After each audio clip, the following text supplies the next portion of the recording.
But then Isaac gets tested by a conflict.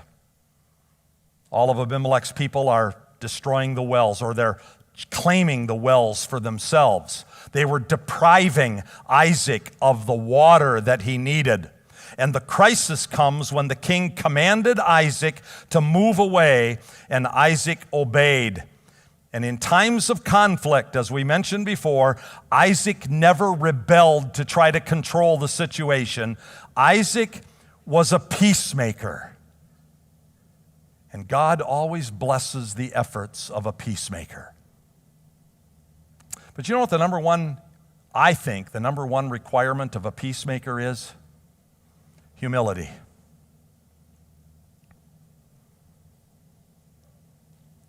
Do you have a child who is a natural peacemaker? You know, the brother comes over and says, "Oh, I'm going to play with that now."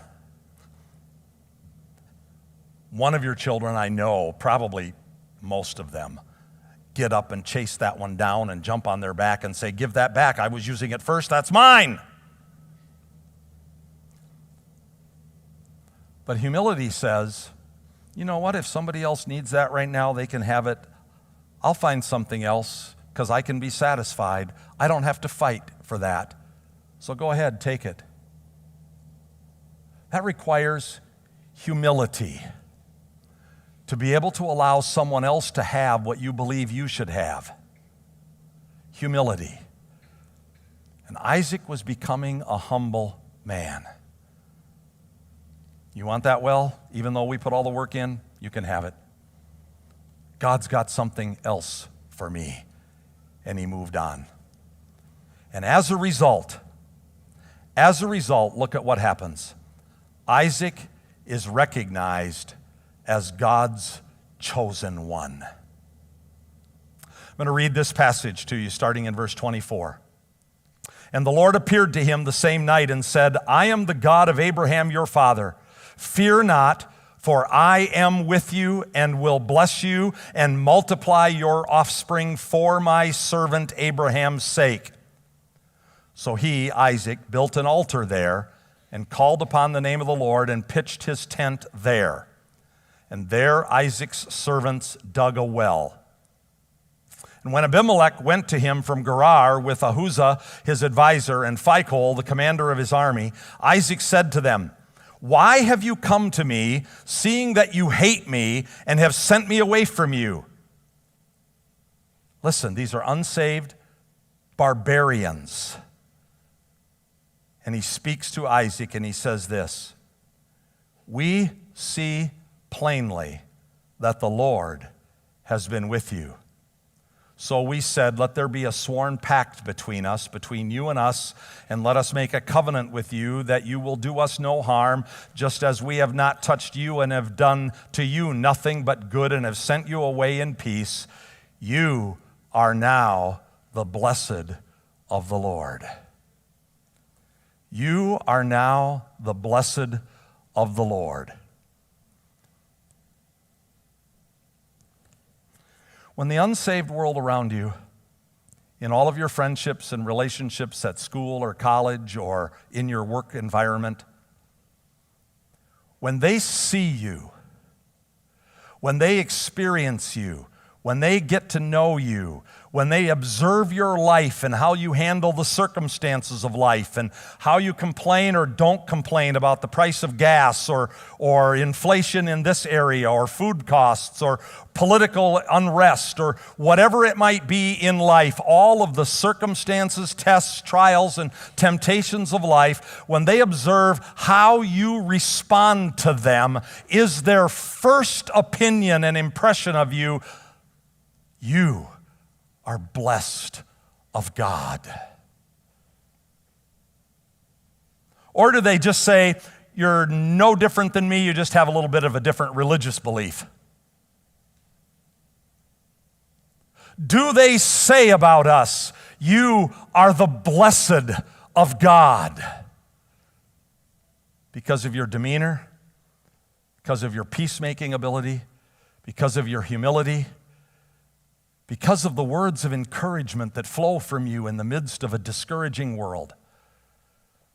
do they say of you, we can see that God is with you. Isaac was recognized by the unsaved world as God's chosen one. And you can be too, if you discover that you can wait on the patience and the faithfulness of God to fulfill His purpose for your life, and you can let go of all your attempts to try to manipulate it. And so Isaac pitched a tent there. Significant that he pitched a tent when he was the wealthiest man in all of the land, and he could have built a house. Because a house would have designated a place of permanence, but a tent meant he was still a pilgrim, and he was still ready to go wherever God called him to go. And he became a trustworthy witness to the unsaved people around him. My friends, life is filled with tests and trials and temptations, but in all of them, God is at work to mature our faith through His faithfulness and patience. And when we see all the inconveniences of life through the lens of God's faithfulness to purify our faith is going to grow, and we will experience His peace. If you didn't get one of these when you came in, they're available both in the information center, at the Connect desk, and on the table with all the communion cups at the back, the outline of today's sermon. And on the back are 11 questions to help you determine your faith in action quotient. 11 questions to ask yourself. Is my faith really in a faithful God, or do I tend to take control of certain things to try to make my life come out the way I want to? Please take one of these and review it this week. Use it as a resource for the Lord to strengthen your own faith. But let me share with you a story that really helped me to understand that all inconveniences can be blessed. This is an article from the Moody Monthly magazine in 1991 that I found in my files this week. I tend to save lots of stuff. I don't know who's going to get my office next, but it's going to have a lot of stuff in it. This is written by Elizabeth Elliot, the wife of Jim Elliot, the missionary who was killed by the Aucan Indians in Peru. Later married to another man, serving the Lord faithfully, and she writes this true incident that happened in her life. My husband Lars and I were on our way home from Madison, Wisconsin, with a change of planes in Chicago. We had an hour's layover, so I sat down, as I like to do, and I let Lars take care of everything. Even though we had boarding passes, he went to the counter to check our seats. And when the flight was called, I put away my book and followed Lars in blind trust. Tickets were taken, we checked our seat numbers, the people in our seats checked theirs, and another case of double booking, which we reported to the stewardess, and she examined all boarding passes, had no explanation for the problem. Finally, she found 2 seats in the back, so we settled in together, buckled our seatbelts, and heard the door thud shut. And the captain announced, our flying time to Spokane will be 3 hours. I jerked to attention. Did he say Spokane? Sure did. Where did you think you were going? Imagine the surprise with which we leaped out of our seats, grabbed our hand baggage, and rushed forward. Imagine the disgust of the 300 other passengers now that the plane was going to be held up for 15 minutes while they reconnected the jetway so the doors could open up and let us off, because we were supposed to go to Boston. And by the time we got off, the Boston plane had already left with our baggage aboard.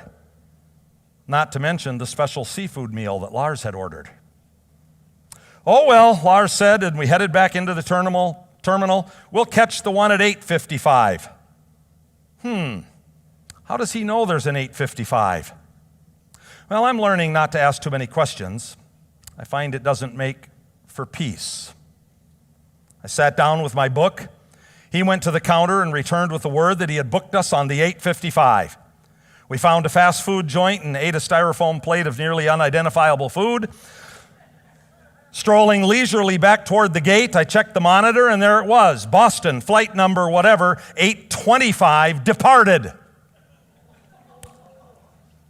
We stared at each other, jaws agape. I thought of a few nasty remarks I might make to my husband because this had all been his doing, and I decided against it, and I decided instead to burst out laughing. Back to the counter we went. Sorry, sir. The 825 was the last flight to Boston tonight. Well, how about another carrier? Nope, last flight on any carrier.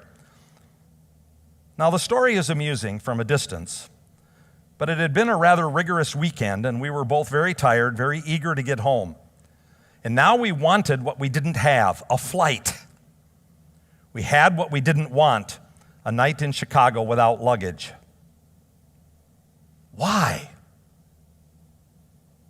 Well, Lars started making phone calls to find us a motel room, and I started asking God what He had for me to learn in this event. I was tempted to ask how I could correct my husband and fix him so that he would never do this again. But instead I asked God, what can I learn from this? He reminded me of a line in an Orthodox prayer. Teach me to treat all that comes to me with peace of soul and firm conviction that your will governs all. Teach me to treat all that comes to me with peace of soul and firm conviction that your will governs all. Weeks later, he granted to me a glimpse of a part of his purpose in that. I told the story to a group I was speaking to, and afterward a young woman said to me, I know why you missed 2 planes in a row. I put myself in your place, and I knew I would have been furious with my husband. God reminded me how stupid it is to lash out when somebody has made a mistake. After all, nobody would do a thing like that on purpose, would he?